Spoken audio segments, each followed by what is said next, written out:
خدا میگه وقتی روی زمین راه میری مواظب باش زمین نبلعتت، مواظب باش آسمون رو سرت فرود نیاد. بعد من به خدا میگم خدایا نمیاد، آسمان رو سر کسی فرود نمیاد. اینا بهشون میگی میخندن، میگه چرا؟ میگه وسط همه امنیت هات ناامن باش. خدا بفهمه به یکی تکیه کردی صاف میزنه اونجا. خدا از تکیه کردن بنده ها بدش میاد. وقتی به خدا میگه تنها دارایی من اینه، خدا میگه تنها دارایی تو منم، اونو بزنید. میدونی اگه خواستید خدا کارتون نداشته باشه برید بگید خدا مهم نیست.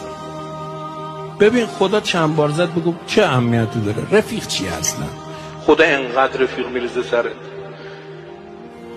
رفیق کیلو چند. من به خاطر اون رفیق برم افسرده به خدا بگم خدایا دل اونا با من نرم کن. خدا میگه دل شما اونو میگه. یعنی آدرس ندید به خدا.